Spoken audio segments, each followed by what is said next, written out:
नमस्कार दोस्तों, स्वागत है आपका एग्जाम अभ्यास में। डिकोड एग्जाम की टेस्ट सीरीज की श्रृंखला में यह हमारी सामान्य अध्ययन की समीक्षा अधिकारी की टेस्ट नंबर 4 है, जिसमें हम लोग 140 क्वेश्चंस कवर करेंगे। चलिए चलते हैं अपने पहले क्वेश्चन पे। निम्नलिखित कथनों में कौन सही है? पहला कथन है, गुजरात के कच्छ जिले में स्थित धौलावीरा सैंधव सभ्यता का सबसे प्राचीन और सर्वाधिक सुव्यवस्थित नगर है। ठीक है, नगर था। दूसरा कथन है, सर्वप्रथम 1967 से 68 में धौलावीरा की खोज भारतीय पुरातत्व विभाग के एस.आर. राव ने की है। तो इसमें बताना है कौन सा कथन आपका करेक्ट है। तो करेक्ट आपका कथन है, पहला कथन आपका बिल्कुल करेक्ट है, दूसरा कथन आपका इनकरेक्ट है। चलिए, तो ऑप्शन ए इसका करेक्ट हो जाएगा। दूसरा क्यों इनकरेक्ट है? क्योंकि किसने करी थी धौलावीरा की खोज? तो जेपी जोशी ने करी थी, तथा 1990 से 91 के दौरान आर.एस. विष्ट द्वारा यहाँ व्यापक पैमाने पर उत्खनन कार्य प्रारंभ किया गया था। तो धौलावीरा की खोज होती है 1967 से 68 के बीच में, और किसने करी थी? तो जेपी जोशी ने करी थी। चलिए अगला क्वेश्चन। दो यहाँ पे सूचियां दी गई हैं, राज्य और देश दिए गए हैं, एक तरफ नियोलिथिक स्थल दिए गए हैं, आपस में इनको मिलान करना है। मध्य प्रदेश में कौन सा नियोलिथिक स्थल है? पाकिस्तान में कौन सा है? उत्तर प्रदेश में कौन सा है? और बिहार में कौन सा है?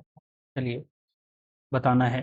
तो ऑप्शन क्या हो जाएगा इसमें? ए का मध्य प्रदेश का ऑप्शन हो जाएगा करेक्ट, लाल नहिया। ठीक है, लाल नाहिया ये आपका मध्य प्रदेश में नियोलिथिक स्थल पड़ेगा।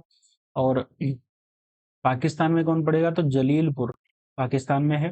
उत्तर प्रदेश में पड़ेगा आपका कुलडिहवा, और बिहार में पड़ेगा आपका सोनवार। ठीक है, सोनूवार। तो ऑप्शन इसमें करेक्ट हो जाएगा आपका ऑप्शन सी करेक्ट हो जाएगा। कुलडिहवा उत्तर प्रदेश है, तो ये याद रखना है, इंपॉर्टेंट पड़ जाएगा आपका। और बिहार में सोनूवार है, और मध्य प्रदेश में आपका लाला नाहिया है, और पाकिस्तान में जलीलपुर है। अगला क्वेश्चन है, एक तरफ आपका स्थल दिए गए हैं, एक तरफ उत्खननकर्ता दिए गए हैं। लोथल के उत्खननकर्ता कौन है? बनावली के कौन है? कालीबंगा चहुदड़ो के कौन है? इसमें बताना है। ठीक है, तो लोथल के जो हैं एस.आर. राव हैं। कौन है? एस.आर. राव। बनावली के कौन से हैं? तो बनावली के आपके पड़ेंगे आर.एस. बिष्ट। बनावली के जो उत्खनन करता है वो आर.एस. बिष्ट हैं। और कालीबंगा के उत्खनन करता है अमलानंद घोष, और चहुदड़ों के हैं मजूमदार। इसमें करेक्ट ऑप्शन हो जाएगा ए करेक्ट हो जाएगा। अगला क्वेश्चन है, इनमें से बताना है कि कौन सा आपका करेक्ट है। तो ऋग्वेद, कौशितकी, ठीक है, यहाँ पे वेद दिए गए हैं, एक तरफ इनके ब्राह्मण ग्रंथ दिए गए हैं, ब्राह्मण ग्रंथ दिए गए हैं। तो ये ऋग्वेद का कौशितकी है, यही आपका बिल्कुल करेक्ट है। बाकी यजुर्वेद का क्या है? तो यजुर्वेद का आपका पड़ेगा तैतरीय। ठीक है, और अथर्ववेद का पड़ेगा गोपथ, और सामवेद का पड़ेगा जैमिनीय। और ऋग्वेद में कौशितकी और ऐतरेय दोनों हैं, दोनों ब्राह्मण ग्रंथ हैं ऋग्वेद के। चलिए अगला क्वेश्चन। दो सूचियां हैं, इनको आपस में सुमेलित करना है, कौन सा आपका करेक्ट होगा? धनुर्वेद, आयुर्वेद, शिल्पवेद और गंधर्ववेद। चलिए, तो धनुर्वेद में क्या है? तो धनुर्वेद में दवा है। एक मिनट एक मिनट। धनुर्वेद में आपका तीरंदाजी पड़ेगा, धनुर्वेद में तीरंदाजी। और आयुर्वेद में पड़ेगा आपका, आयुर्वेद में दवा। ठीक है, और शिल्प वेद में, शिल्प वेद में क्या है? तो शिल्प वेद में है धन का, और गंधर्व वेद में है संगीत का। तो जो करेक्ट ऑप्शन हो जाएगा आपका वो ऑप्शन बी इसका करेक्ट हो जाएगा। धनुर्वेद मतलब धनुर्विद्या तीरंदाजी से संबंधित है, आप ऐसे लगा सकते हैं। और आयुर्वेद जो है वो दवा से संबंधित है, और शिल्प वेद में धन से संबंधित है, और गंधर्व वेद आपका संगीत से संबंधित है। चलिए अगला क्वेश्चन है, दो सूचियां हैं, इनको आपस में सुमेलित करना है, और अभिलेख एक तरफ दिए गए हैं, एक तरफ उनके विषय दिए गए हैं। तो तीसरे अभिलेख में क्या है? तीसरे अभिलेख में, ठीक है, तीसरे अभिलेख में पड़ेगा आपका ब्राह्मणों का सम्मान। तीसरे अभिलेख में है ब्राह्मणों का सम्मान। और सातवें अभिलेख में क्या है, तो ये सभी धर्मों के धार्मिक संप्रदायों के बीच सहिष्णुता की आवश्यकता है, ये आपके सातवें अभिलेख में है। और पांचवें अभिलेख में क्या है, पांचवें अभिलेख में है धम्म महामंत्रों की नियुक्ति, और 11वें अभिलेख में है धम्म नीति की व्याख्या। चलिए, तो इसमें ऑप्शन करेक्ट हो जाएगा आपका सी। अशोक के शिलालेख हैं, ठीक है, ये आपके अशोक के शिलालेख थे, अशोक के शिलालेख हैं, और एक तरफ उनके अभिलेख दिए गए हैं। तो अशोक के तीसरे शिलालेख में ब्राह्मणों का सम्मान बताया गया है, और अशोक के सातवें शिलालेख में है सभी धर्मों के धार्मिक संप्रदायों के बीच सहिष्णुता की आवश्यकता, और पांचवें अभिलेख में है धम्म महामंत्रों की नियुक्ति, और 11वें अभिलेख में है अशोक के धम्म नीति की व्याख्या। अगला क्वेश्चन है, दो इनकी सूचियां दी हैं, एक तरफ बौद्ध विश्वविद्यालय हैं, एक तरफ संस्थापक हैं। इसमें जो करेक्ट होगा आपका, बौद्ध विश्वविद्यालय नालंदा के संस्थापक कौन है, तो कुमारगुप्त हैं, कुमारगुप्त प्रथम। और ओनंदपुरी, ठीक है, ओदंतपुरी के गोपाल हैं। और सोमपुरा विश्वविद्यालय की स्थापना किसने करी थी, तो धर्मपाल ने करी थी। वल्लभी विश्वविद्यालय की स्थापना किसने करी थी, तो भट्टारक, भट्टारक ने करी थी। तो इसमें जो करेक्ट ऑप्शन हो जाएगा, ए करेक्ट हो जाएगा। मतलब नालंदा की किसने करी थी, तो कुमारगुप्त फर्स्ट ने करी थी, और ओदंतपुरी की गोपाल ने करी थी, सोमपुरा की करी थी धर्मपाल ने, वल्लभी की करी थी भट्टारक ने, वल्लभी विश्वविद्यालय की। चलिए, अगला क्वेश्चन है, निम्नलिखित में से कौन सुमेलित है। एक तरफ नाम और तीर्थंकर दिए गए हैं, और एक तरफ चिन्ह दिए गए हैं। अभिनंदन, ऋषभनाथ, अरिष्टनेमी और नेमिनाथ। इसमें सही सुमेलित आपका है अरिष्टनेमी का शंख था, अरिष्टनेमी का शंख था। और अभिनंदन क्या क्या था, अब बंदर था चिन्ह, और ऋषभनाथ का बैल था, अरिष्टनेमी का शंख, और नेमिनाथ का नीला कमल, नीला कमल। चलिए, अगला क्वेश्चन है, वातापी कुंड किसके द्वारा उपाधि धारण की गई। वातापी कुंड किसके द्वारा उपाधि धारण की गई थी, तो नरसिंह वर्मन फर्स्ट, नरसिंह वर्मन फर्स्ट के द्वारा वातापी कुंड उपाधि धारण करी गई थी, वातापी कुंड उपाधि धारण करी गई थी। चलिए, अगला क्वेश्चन है, निम्नलिखित में से कौन सही है। कथन दिए गए हैं विजयनगर साम्राज्य के, विजयनगर के सम्राट कला और साहित्य के महान संरक्षक थे, बिल्कुल करेक्ट है। और कृष्णदेव राय के शासन को तमिल साहित्य के स्वर्ण युग के रूप में जाना जाता है, ये आपका इनकरेक्ट हो जाएगा। इसमें जो करेक्ट है आपका पहला ही करेक्ट है, केवल एक। कृष्ण कृष्णदेव राय के शासन में तेलुगु साहित्य के स्वर्ण युग के रूप में जाना जाता है। विजयनगर साम्राज्य की स्थापना कब होती है, तो 1336 में होती है, और हरिहर प्रथम और संगम राजवंश के बुक्का राय ने करी थी। अरे, अष्टदिग्गज विजयनगर के राजा कृष्णदेव राय के दरबारी कवि थे, कौन थे, तो अष्टदिग्गज। अगला क्वेश्चन है, निम्नलिखित में कौन कथन अकाली आंदोलन के बारे में करेक्ट है। अकाली आंदोलन के बारे में कथन कौन सा आपका करेक्ट हो जाएगा। अकाली आंदोलन 1920 के दशक की शुरुआत में गुरुद्वारों में सुधार लाने के लिए भारत में एक अभियान था, तो आपका पहला करेक्ट है। बाकी दोनों आपके इनकरेक्ट हो जाएंगे, ठीक है, दोनों इनकरेक्ट हैं, तो करेक्ट आपका हो जाएगा ऑप्शन ए। तो इसका हम व्याख्या एक बार पढ़ लेते हैं। अकाली आंदोलन 1920 के दशक में शुरुआत में गुरुद्वारों में सुधार लाने के लिए भारत में एक अभियान किया गया था। 1925 में सुखी गुरु द्वारा विधेयक पेश किया गया था। भारत में सभी ऐतिहासिक जो सिख मंदिर हैं उनको शिरोमणि गुरुद्वारा प्रबंधक समिति के नियंत्रण में रखा गया था। अकालियों ने भारतीय स्वतंत्रता आंदोलन के दौरान ब्रिटिश सरकार के खिलाफ असहयोग आंदोलन का समर्थन किया था। चलिए, अगला क्वेश्चन है, रहमनुजाई, ठीक है, रहमनुमाई, ठीक है, मजदा स्नान सभा की स्थापना किसने की थी या कब हुई थी, तो ये हुई थी आपकी 1851 में। तो इसकी स्थापना 1851 में होती है। अंग्रेजी शिक्षित पारसियों के एक समूह द्वारा की गई थी, किसने करी थी, तो अंग्रेजी शिक्षित जो पारसी थे, ठीक, पारसी थे, पारसियों द्वारा इसकी स्थापना की गई थी। कब हुई थी, तो 1851 में हुई थी। चलिए, अगला क्वेश्चन है, दो इनकी सूचियां हैं, इनको आपस में मिलान करना है। अवरपुरम आंदोलन, जस्टिस पार्टी आंदोलन, हरिजन सेवक संघ और आत्मसम्मान आंदोलन। तो हरिजन सेवक संघ की स्थापना महात्मा गांधी ने करी थी।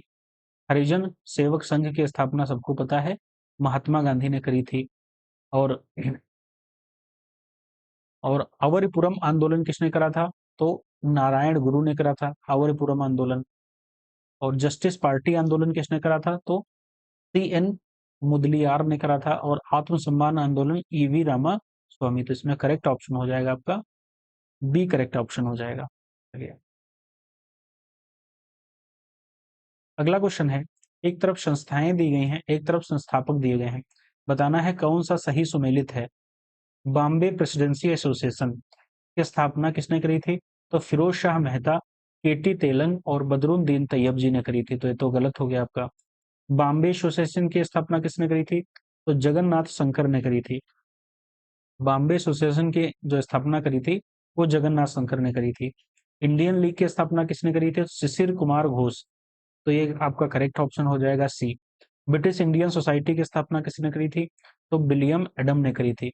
विलियम विलियम एडम ने करी थी। चलिए अगला क्वेश्चन है, निम्नलिखित कथनों में से आपका सही कथन कौन सा है? तो 1820 और 30 में बंगाली युवाओं के बीच एक कट्टरपंथी और बौद्धिक प्रवृत्ति उभरी जिसे यंग बंगाल आंदोलन के नाम से जाना गया। करेक्ट है बिल्कुल। और हेनरी विनियम, ठीक है, विवियन डेरोजियो को इस सुधारवादी आंदोलन का अग्रदूत माना जाता है। ये भी आपका करेक्ट है। तो इनकरेक्ट आपका तीसरा इनकरेक्ट है। इसमें दो करेक्ट हैं, ऑप्शन एक और दो। चलिए तो इसमें ए करेक्ट हो जाएगा। अगला क्वेश्चन है, सर सैयद अहमद खां के बारे में निम्नलिखित कथनों में से सही कथन कौन सा है? तो 1865 में सैयद अहमद खान ने वैज्ञानिक समाज की स्थापना की। इनकरेक्ट है आपका। इसका उद्देश्य मुसलमानों के बीच एक वैज्ञानिक स्वभाव पैदा करना, भारतीयों को उनकी अपनी भाषा में पश्चिमी ज्ञान उपलब्ध कराना। ये करेक्ट है आपका। और उन्होंने दिल्ली में मदरुल सतुल, ठीक है, मदरसतुल उलूम की स्थापना की। ये गलत है आपका। तो करेक्ट आपका हो जाएगा ऑप्शन सी। इसका दो ऑप्शन नंबर, कथन नंबर दो सही है। ठीक है, तो ऑप्शन सी इसका करेक्ट हो जाएगा। तो सर सैयद अहमद खान ने 1863 में मुसलमानों के बीच एक वैज्ञानिक स्वभाव बनाने के लिए क्या शुरू करी थी? तो वैज्ञानिक समाज की स्थापना शुरू की थी। 1875 में सर सैयद ने अलीगढ़ में मदर ठीक है मदरस उलूम की स्थापना करी। और ऑक्सफोर्ड और कैम्ब्रिज विश्वविद्यालय की तर्ज पर एमओ एमएओ कॉलेज की स्थापना उन्होंने करी। चलिए अगला क्वेश्चन है, कथन और कारण से। पहला कथन है, द्वारकानाथ विद्याभूषण के संपादन में 1858 में सोम प्रकाश अखबार शुरू किया गया था। कारण है, सोम प्रकाश राजनीतिक चर्चाओं में शामिल होने वाला पहला बंगाल अखबार था। इसमें जो करेक्ट ऑप्शन हो जाएगा वो डी हो जाएगा। पहला आपका गलत गलत है, कारण आपका बिल्कुल करेक्ट है। द्वारकानाथ विद्याभूषण के संपादन में 1859 में ईश्वर चंद्र विद्यासागर द्वारा सोम प्रकाश अखबार शुरू किया गया था। यह अखबार राजनीतिक चर्चाओं में शामिल होने वाला पहला बंगाल अखबार था। बांग्ला का जो है पहला अखबार था। कौन सा? सोम प्रकाश। किसने शुरू किया था? तो ईश्वर चंद्र विद्यासागर ने शुरू किया था 1859 में। अगला क्वेश्चन है, मिर्जा गुलाम अहमद कौन थे? तो ये थे अहमदिया आंदोलन के नेता मिर्जा गुलाम अहमद। अहमदिया आंदोलन कब शुरू हुआ? तो 1800 अहमदिया आंदोलन जो शुरू होता है वो 1889 में शुरू होता है, अहमदिया आंदोलन।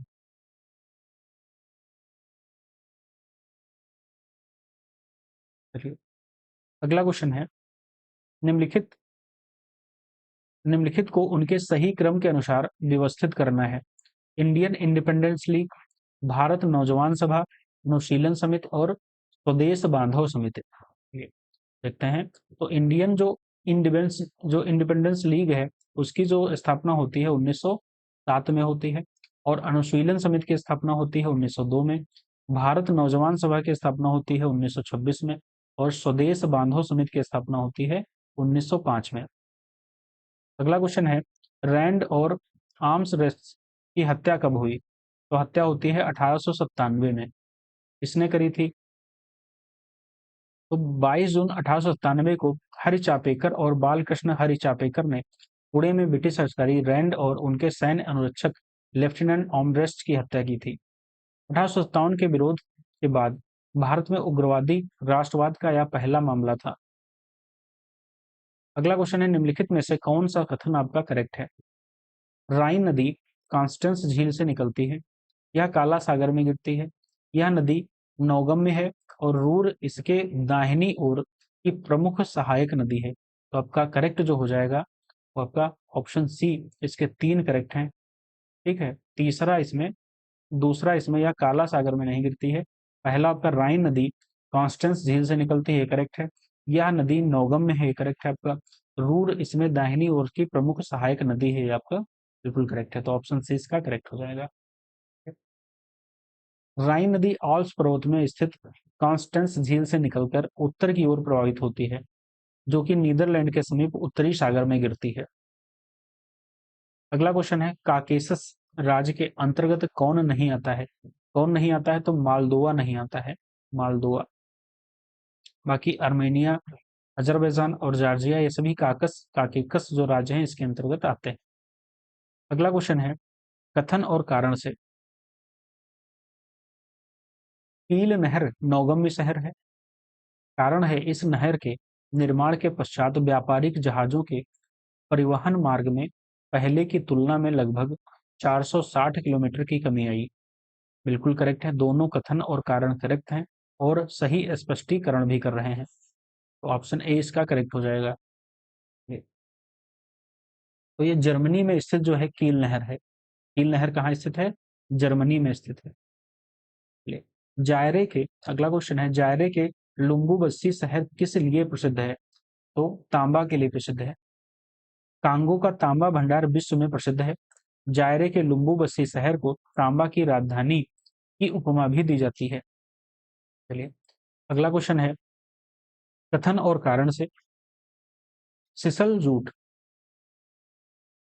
सिसल जूट के समान एक वनस्पतिक रेशा होता है, ये करेक्ट है। अफ्रीका में मलावी सिसल के उत्पादन में अग्रणी है, ये आपका गलत है। तो ऑप्शन सी इसका करेक्ट हो जाएगा। अफ्रीका में विश्व में सिसल का सबसे बड़ा निर्यातक देश है। सिसल जूट के समान एक वानस्पतिक रेशा होता है जिससे बोरियां एवं रस्सी बनाई जाती हैं। अफ्रीका में तंजानिया सिसल के उत्पादन में अग्रणी देश है। ठीक है, इसमें क्या बताया गया था? मलावी, मलावी नहीं है, कौन सा है? तंजानिया। निम्नलिखित झीलों को पश्चिम पूर्व क्रम में व्यवस्थित करना है। पश्चिम से पूर्व क्रम में व्यवस्थित करना है। तो पश्चिम में सुपीरियर, फिर मिशिगन, फिर ह्यूरन, फिर इरी, फिर ओंटोरियो। ये आपका बिल्कुल करेक्ट है, पश्चिम से पूरब की ओर। अगला क्वेश्चन है, दो सूची दी गई है, इनको आपस में मिलान करना है। एक तरफ नदियां हैं, एक तरफ उनके उद्गम स्थल दिए गए हैं। विश्व की नदियां हैं। तो रियो ग्रांडे नदी, रियो ग्रांडे नदी सान जुआन पर्वत से निकलती है। और नेल्सस नदी कहाँ से निकलती है? तो विनिपेग झील से निकलती है। और मैकेंजी नदी तो ग्रेट स्लेव झील से निकलती है। और यूकान नदी जो है वो मैकेंजी झील से निकलती है। तो इसमें जो करेक्ट ऑप्शन हो जाएगा बी इसका करेक्ट हो जाएगा। इंपॉर्टेंट क्वेश्चन है। चलिए अगला क्वेश्चन है, बिली वाओ नामक स्थानीय पौने कहाँ बहती हैं? बिली वाओ स्थानीय पौने बहती हैं अलास्का में, अलास्का में बहती हैं। अगला क्वेश्चन है, कथन और कारण से। कथन में कहा है कि विश्व का अधिकांश मक्का केवल उत्तरी अमेरिका में पैदा होता है। कारण में है, इसका प्रयोग संयुक्त राज्य अमेरिका में मुख्य में से सुअरों और अन्य पशुओं के चारे के लिए किया जाता है। इसका जो करेक्ट होगा ऑप्शन ए करेक्ट हो जाएगा। दोनों करेक्ट हैं और इसका सही व्याख्या भी कर रहे हैं, स्पष्टीकरण भी कर रहे हैं। चलिए अगला क्वेश्चन है, निम्नलिखित में कौन सा कथन आपका करेक्ट हो जाएगा? तो इंडोनेशिया के कुल क्षेत्रफल में 10% से भी कम क्षेत्र पर कृषि की जाती है। दूसरा कथन है, सुमात्रा और कालीमंतान में रबड़ तथा सुलावेसी व अन्य पूर्वी द्वीपों पर नारियल की बगाती कृषि की जाती है। तो ये आपके दोनों करेक्ट हो जाएंगे। ऑप्शन सी इसका करेक्ट हो जाएगा। अगला क्वेश्चन है, निम्नलिखित में से कौन का कथन आपका करेक्ट है? कौन सा कथन करेक्ट है? कथन पढ़ेंगे इसमें। पहला कथन है 26 अप्रैल 2017 को प्रधानमंत्री ने असम में भूपेन हजारिका सेतु, जिसे ढोला सादिया सेतु के नाम से भी जाना जाता है, उसको राष्ट्र के नाम से समर्पित किया था। दूसरा कथन है इसका निर्माण ब्रह्मपुत्रा नदी पे हुआ था। तीसरा कथन है यह सेतु पूर्वोत्तर राज्यों और दक्षिण एशिया के मध्य सीमा व्यापार के साथ औद्योगिक निवेश में वृद्धि करेगा। तीसरा कथन इसमें करेक्ट है, तीसरा वाला। बाकी दो आपके इनकरेक्ट हैं। तो इसमें सही क्या होगा? तो ब्रह्मपुत्रा नदी पे जो बना हुआ ढोला सादिया, जो ब्रह्मपुत्रा नदी की सहायक नदी है लोहित, ठीक है, ब्रह्मपुत्रा नदी की सहायक नदी, यहाँ पे ब्रह्मपुत्र नदी नहीं है, इसकी ब्रह्मपुत्रा नदी की सहायक जो नदी है लोहित नदी, सहायक नदी लोहित, उस पे बना है भूपेन हजारिका, जिसे ढोला सादिया पुल के नाम से भी जाना जाता है। 26 मई को प्रधानमंत्री ने असम में, ठीक है, कहाँ? असम में 26 मई, यहाँ पे अप्रैल की बात करी गई है। 26 मई 2017 को असम में जो भूपेन हजारिका लोहित नदी पे बना हुआ है, इसको जो प्रधानमंत्री नरेंद्र मोदी जी हैं, उनको राष्ट्र के समर्पित किया था, राष्ट्र को। या पूर्वोत्तर राज्यों का तथा दक्षिण के मध्य जो व्यापार सीमा है उसको औद्योगिक निवेश में वृद्धि करेगा। चलिए, इसकी लंबाई पूछी जाती है तो 9.15 किलोमीटर है। अगला क्वेश्चन है NH48 और NH16 और NH19 निम्नलिखित में से किसका भाग है? तो किसका भाग है? तो स्वर्णिम चतुर्भुज का, स्वर्णिम चतुर्भुज का भाग है। NH48 और NH16 और NH19 ये स्वर्णिम चतुर्भुज का भाग है। अगला क्वेश्चन है कथन और कारण से। कथन में कहा है कि लिग्नाइट कोयला मुलायम होने के साथ अधिक नमी युक्त होता है। कारण में है वाणिज्यिक प्रयोग में यह कोयला सर्वाधिक लोकप्रिय है। ठीक है, तो इसका जो करेक्ट ऑप्शन हो जाएगा सी करेक्ट हो जाएगा। मतलब कथन तो सही है बट कारण क्या है? गलत है। लिग्नाइट जो कोयला है वो मुलायम होने के साथ अधिक नमी युक्त होता है। चलिए, अगला क्वेश्चन है, एक तरफ सूची दी गई है राज्य की, एक तरफ कोयला उत्पादक की सूची दी गई है, तो इसमें बताना है कौन सा आपका करेक्ट हो जाएगा। महाराष्ट्र में कौन सा है कोयला उत्पादक क्षेत्र? तो कंपाटी, ठीक है, कंपटी बांदेर है। झारखंड में है, झारखंड में करणपुरा है। छत्तीसगढ़ में है सोनहट और उड़ीसा में है संबलपुर। तो ऑप्शन इसका ए करेक्ट हो जाएगा। चलिए,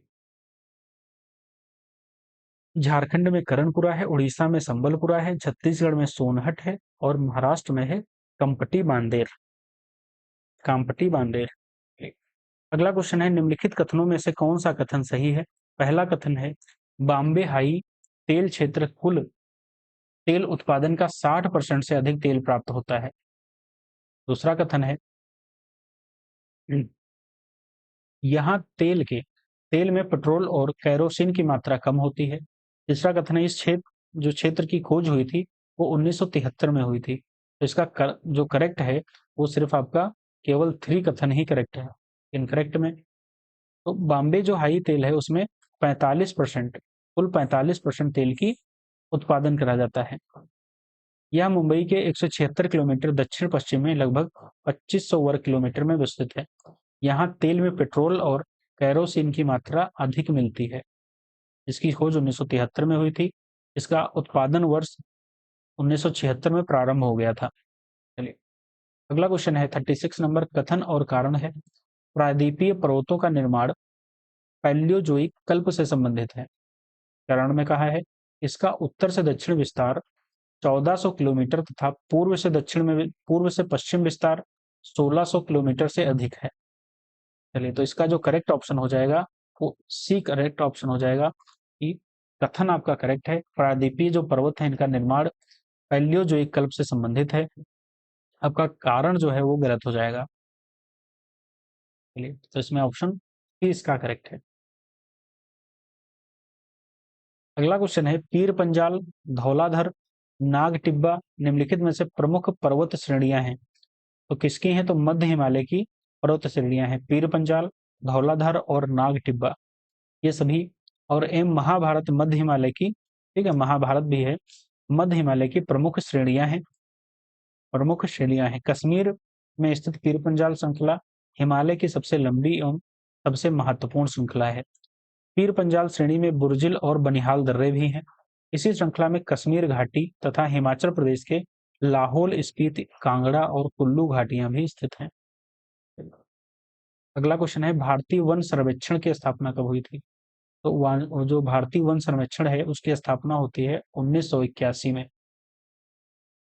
1981 में होती है, जिसका मुख्यालय है देहरादून में। अगला क्वेश्चन है, निम्नलिखित में से और इसके जो क्षेत्रीय कार्यालय हैं इनके शिमला है, कोलकाता है और नागपुर में है और बेंगलुरु में है। इनके 4 क्षेत्रीय कार्यालय भी हैं।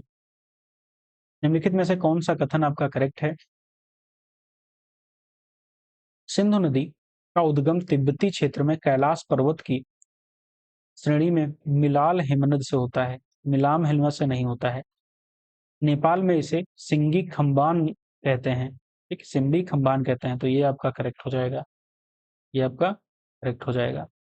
सिंधु नदी का जो उद्गम है वो कैलाश श्रेणी के बोखरचू के निकट एक हिमनद से होता है। तिब्बत में इसे सिंगी खम्बान अथवा शेर मुख कहते हैं।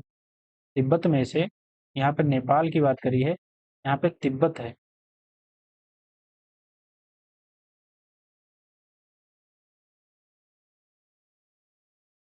ये आपका गलत हो जाएगा, ठीक। एक मिनट, इसको करेक्ट कर लेते हैं।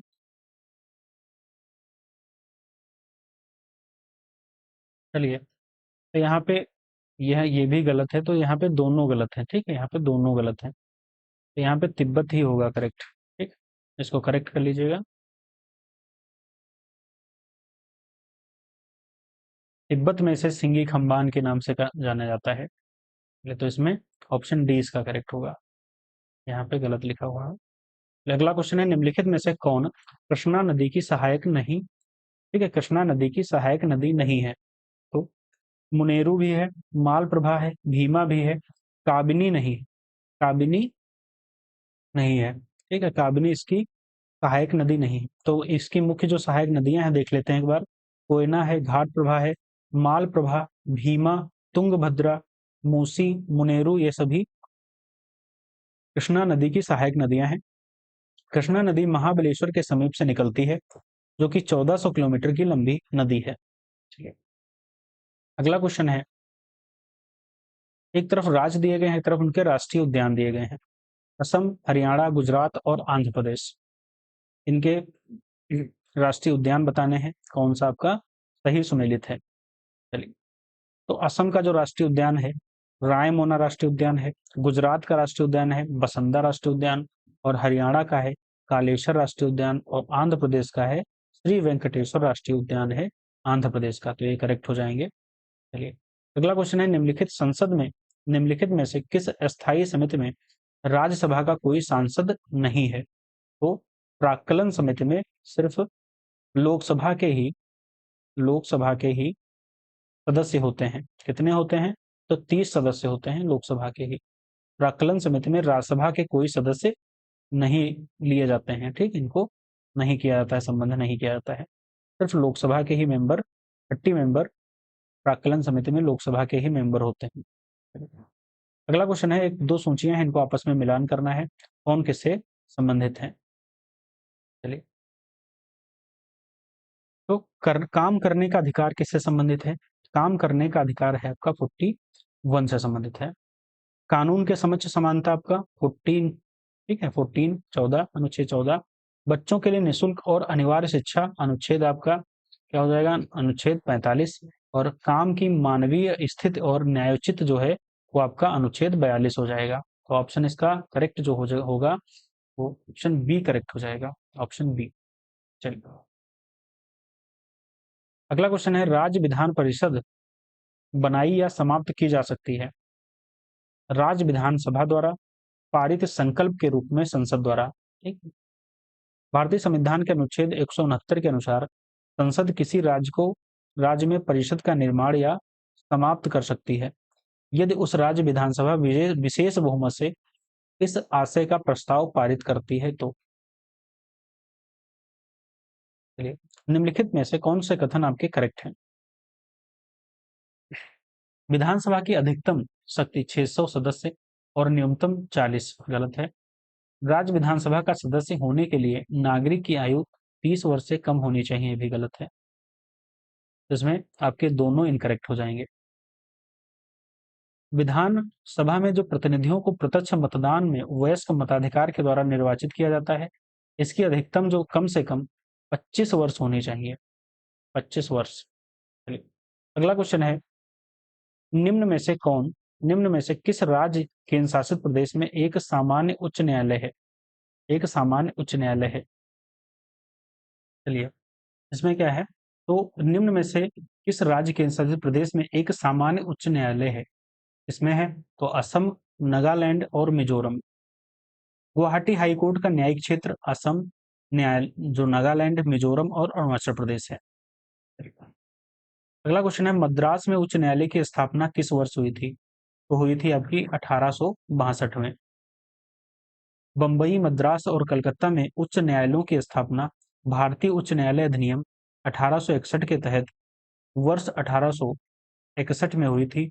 इसका उद्घाटन 14 अगस्त 1862 को हुआ था। अगला क्वेश्चन है, भारत के संविधान की निम्नलिखित अनुसूचियों में से कौन सी एक नगर पालिका की शक्ति, प्राधिकार और उत्तरदायित्व सूचीबद्ध करती है? कौन सी है? तो 12वीं अनुसूची। 12वीं अनुसूची। 74वें संशोधन अधिनियम 1992 में संविधान में एक नया भाग जो कि 9A जोड़ा गया। 9A जोड़ा जो नगर पालिकाओं और नगर पालिकाओं के प्रशासन से संबंधित है। चलिए, अगला क्वेश्चन है, भारत का पहला नगर निगम मद्रास में कब स्थापित हुआ था? तो हुआ था 1687 से 88 में। 1687 में और 88 में भारत का पहला नगर निगम मद्रास में स्थापित हुआ था। चलिए, अगला क्वेश्चन है, एक तरफ सूची में अनुच्छेद दिए गए हैं, एक तरफ सूची में उनके संबंधित कुछ दिए गए हैं, उसमें बताना है कि कौन सा संबंध रखता है। ठीक है, तो इसमें बताना है 243 ई में क्या है? तो 243 ई में है पंचायतों का कार्यकाल।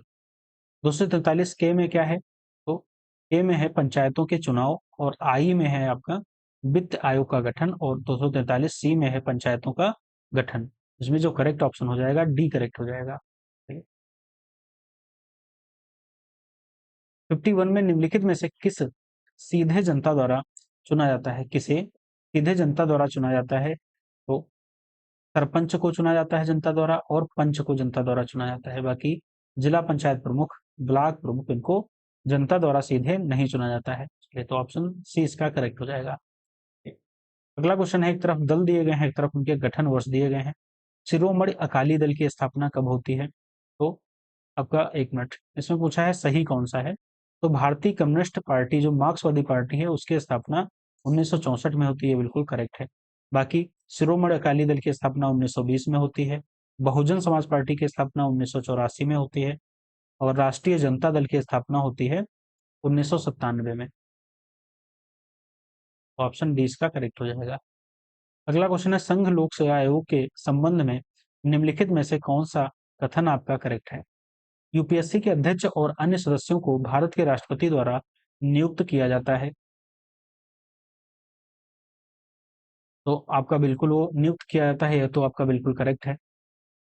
बाकी आपके दोनों कथन जो हैं इनकरेक्ट हैं। ऑप्शन इसका ए करेक्ट हो जाएगा। तो यूपीएससी के जो अध्यक्ष हैं अन्य सदस्यों को भारत के राष्ट्रपति ही नियुक्त करते हैं। यूपीएससी का कोई भी सदस्य 6 वर्ष की अवधि के लिए 65 वर्ष की आयु तक जो भी पहले हो से पद धारण करेगा। कोई भी व्यक्ति जिसमें एक बार लोक सेवा आयोग के सदस्य के रूप में पद संभाला है उस कार्यकाल में पुनर्नियुक्त के लिए अयोग्य है। ठीक है, दोबारा उसे चुना नहीं जा सकता है। अगला क्वेश्चन है, निम्नलिखित में कौन गलत है? कौन सा गलत है आपका? तो समान जो न्याय और मुक्त कानूनी सहायता है वो अनुच्छेद किसमें है? तो अनुच्छेद 39 का में है, तो यही आपका इनकरेक्ट हो जाएगा। बाकी अल्पसंख्यक हितों की जो रक्षा है वो अनुच्छेद 29 में है और उच्चतम न्यायालय द्वारा घोषित कानून सभी न्यायालयों पर बाध्यकारी है, यह अनुच्छेद 141 में है। तदर्थ न्यायाधीशों की जो नियुक्ति है सर्वोच्च न्यायालय अनुच्छेद 127 में है। तो करेक्ट आपका इनकरेक्ट जो था वो ऑप्शन ए था। बाकी 39 में क्या है? तो राज्य द्वारा पालन की जाने वाली जो नीति है कि कुछ सिद्धांत आपके अनुच्छेद 39 में है।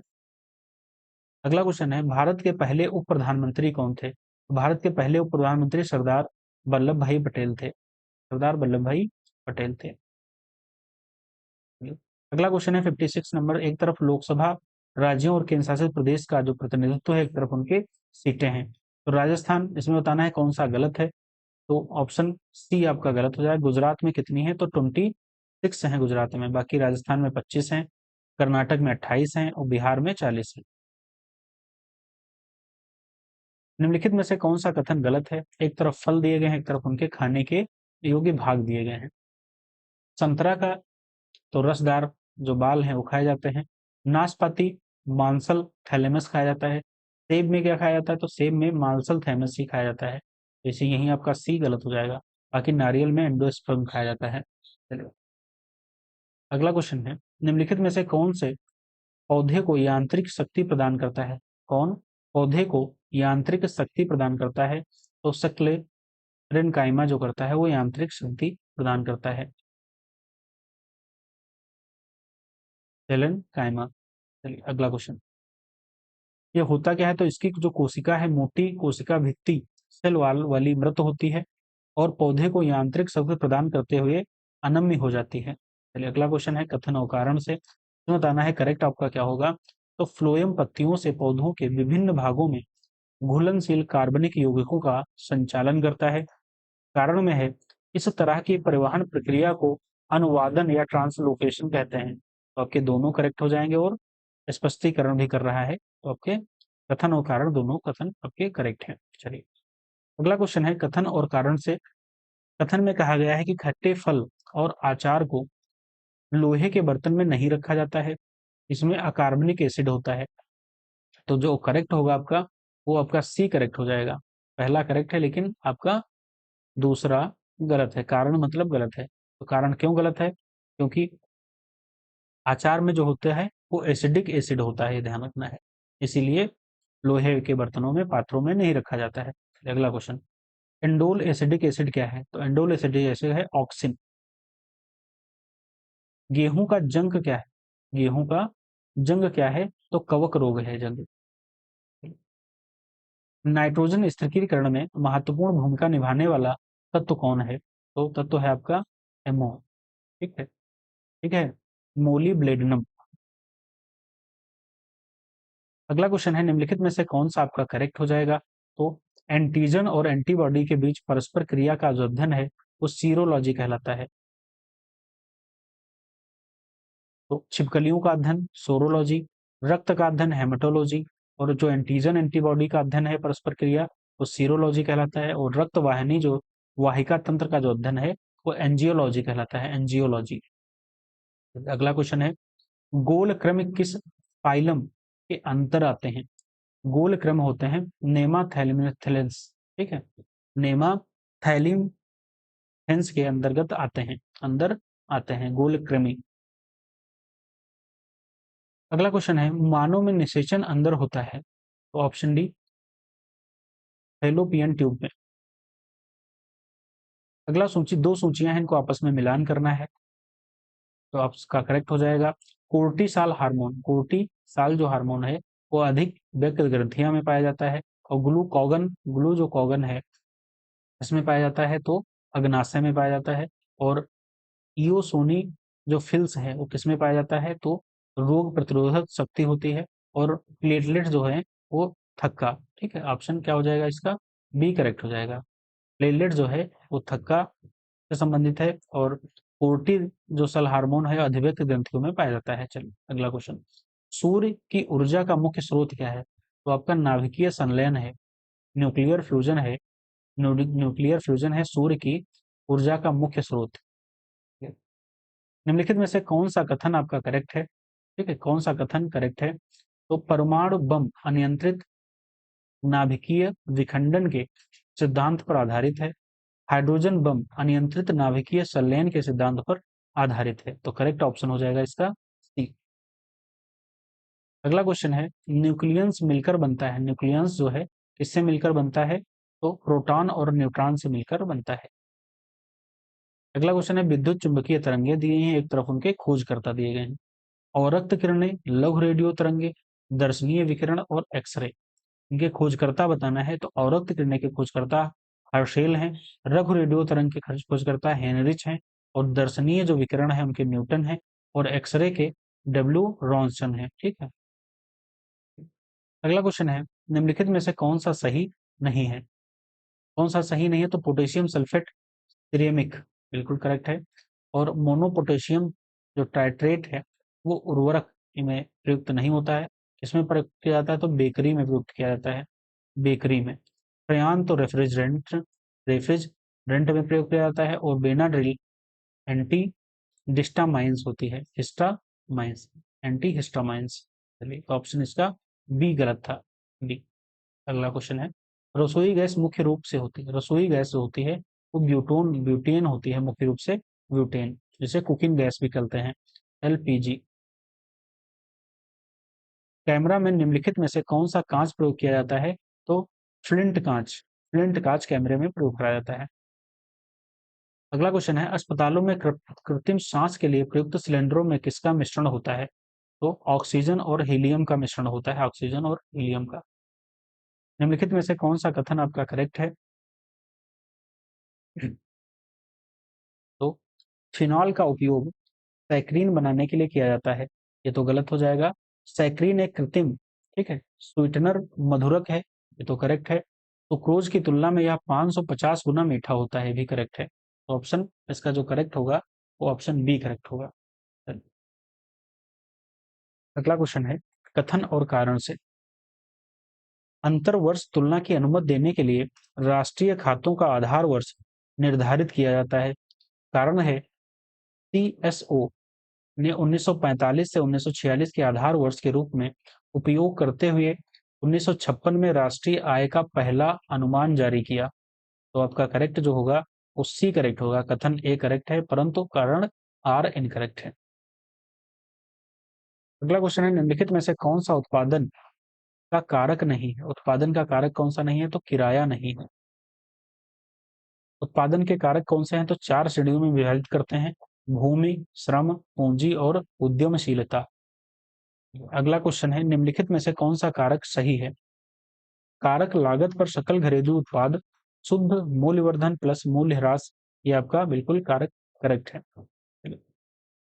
घरेलू उत्पाद, सकल जो घरेलू उत्पाद है इक्वल्स टू शुद्ध मूल्यवर्धन और प्लस मूल्य ह्रास।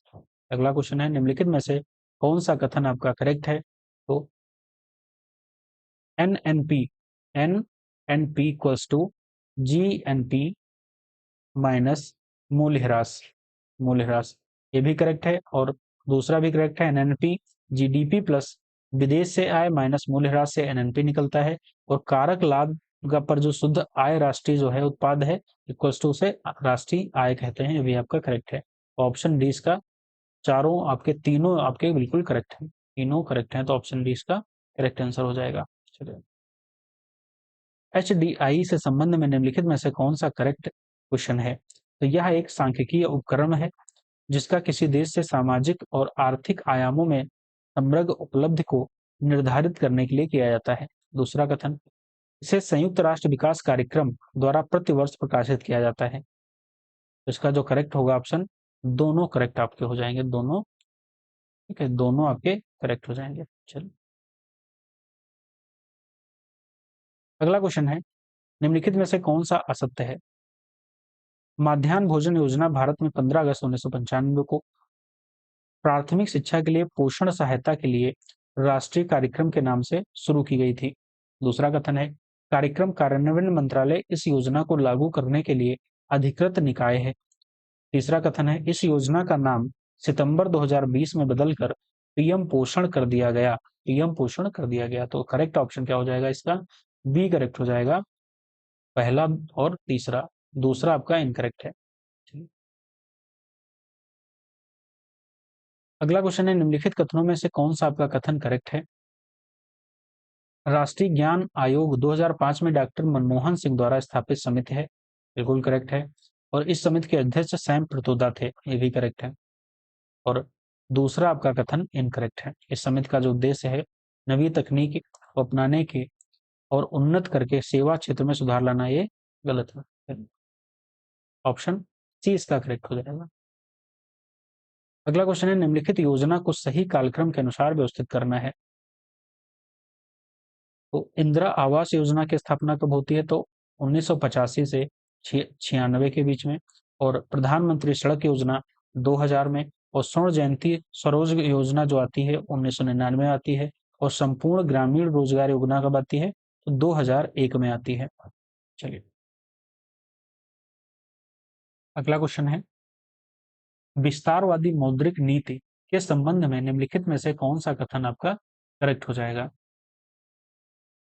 तो विस्तारवादी मौद्रिक नीति का लक्ष्य किसी दी गई अर्थव्यवस्था में मुद्रा आपूर्ति को बढ़ाना, बिल्कुल करेक्ट है। और विस्तारवादी मौद्रिक नीति को लागू करने के लिए ब्याज दरों को कम करना और बाजार की जो तरलता है बाजार की उसको बढ़ाना उपयोग किया जाता है, ये भी करेक्ट है। यह आमतौर पर तब उपयोग किया जाता है तब अर्थव्यवस्था मंदी की दौर से गुजर रही हो, ये भी करेक्ट है। तो ऑप्शन इसके तीनों कथन आपके करेक्ट हैं, तो ऑप्शन डी इसका करेक्ट आंसर हो जाएगा। अगला क्वेश्चन है, PQLI के संबंध में निम्नलिखित में कौन सा कथन आपका करेक्ट है? जीवन की भौतिक गुणवत्ता सूचकांक PQLI किसी देश की जीवन की गुणवत्ता या कल्याण को मापने का एक प्रयास है। इसे अर्थशास्त्री अल्वा माइडल द्वारा विकसित किया गया था। तो जो करेक्ट ऑप्शन होगा वो पहला तो करेक्ट है आपका, लेकिन दूसरा इनकरेक्ट है। तो किसके द्वारा विकसित किया गया था? तो ये किया गया था अर्थशास्त्री मॉरिस डेविस मॉरिस और यूएस ओवरसीज डेवलपमेंट काउंसिल में उनके सहयोगी द्वारा विकसित किया गया था। अगला क्वेश्चन है, राष्ट्रीय ग्रामीण स्वास्थ्य मिशन को कब शुरू किया गया था? तो 12 अप्रैल 2005 को। 12 अप्रैल 2005 को राष्ट्रीय ग्रामीण स्वास्थ्य मिशन की शुरुआत होती है। अगला क्वेश्चन है, निम्नलिखित में से कौन से कथन आपके करेक्ट हैं? तो टीएसओ भारत में गरीबी रेखा को ठीक करने वाली एक नोडल एजेंसी है। प्रोफेसर रंगनौर ठीक रोगनौर नक्शे ने अपनी पुस्तक अविकसित देशों में पूंजी निर्माण की समस्याएं में गरीबों के जो दुष्चक्र की अवधारणा का वर्णन किया है। उसमें जो कथन आपके करेक्ट होंगे वो आपके दूसरा जो कथन आपका करेक्ट है ऑप्शन बी इसका करेक्ट हो जाएगा, लेकिन पहला ऑप्शन आपका इनकरेक्ट है। इनकरेक्ट क्यों है? तो नीति आयोग भारत में गरीबी रेखा तय करने वाली नोडल एजेंसी है। नीति आयोग, नीति आयोग के जो अध्यक्ष होते हैं वो प्राइम मिनिस्टर होते हैं। अगला क्वेश्चन है, निम्नलिखित में से कौन सा कर केंद्र सरकार द्वारा नहीं लगाया जाता है? कौन सा? तो कृषि आयकर जो है वो केंद्र सरकार द्वारा नहीं लगाया जाता है।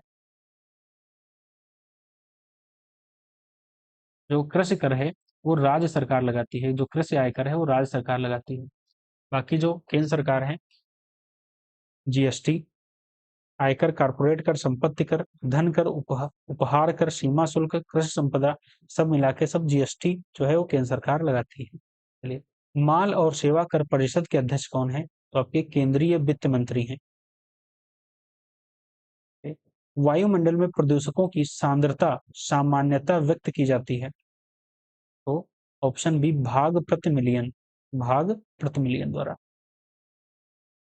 केबुल लामजाओ एकमात्र तैरता हुआ राष्ट्रीय उद्यान है, कहाँ का है? तो मणिपुर में केबुल लामजाओ एकमात्र तैरता हुआ राष्ट्रीय उद्यान है।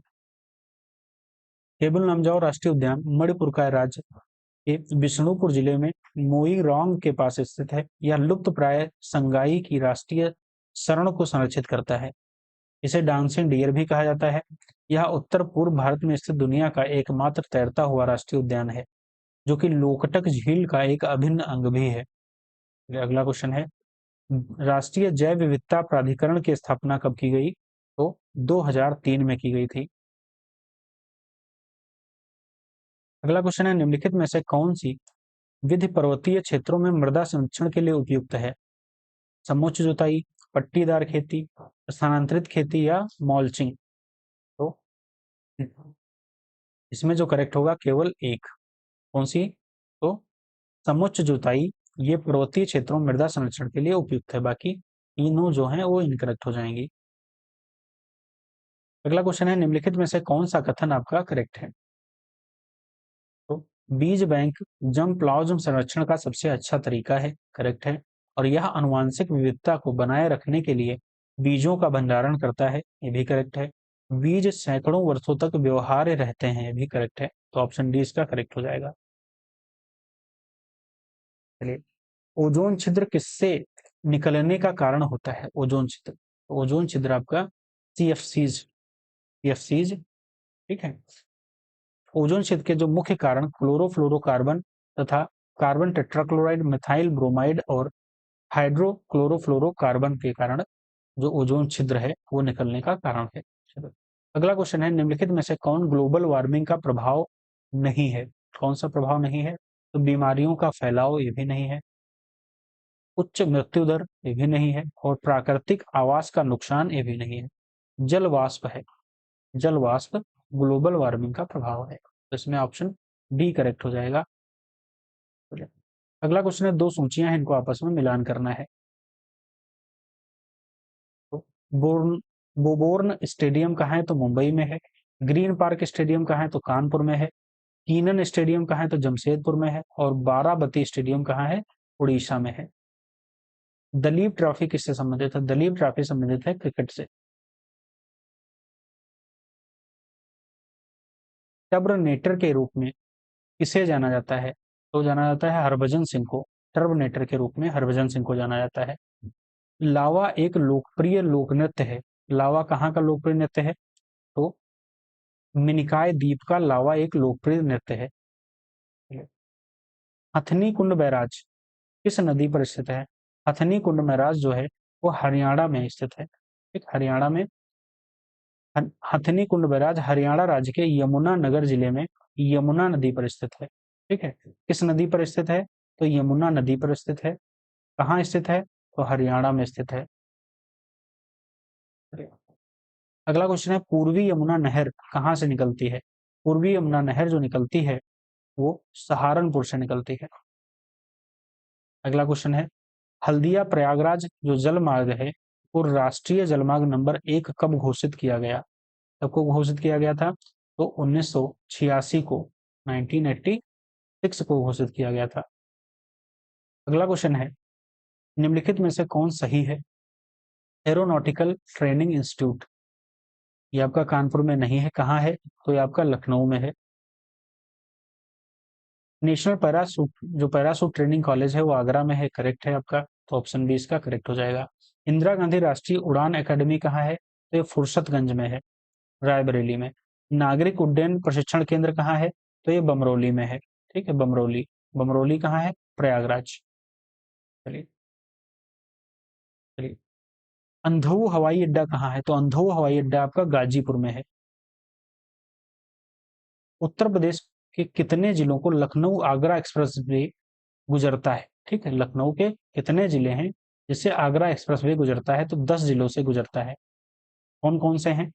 तो आगरा है, फिरोजाबाद है, मैनपुरी है, इटावा है, औरैया है, कन्नौज है, कानपुर नगर है, उन्नाव है, हरदोई है, लखनऊ जिला है।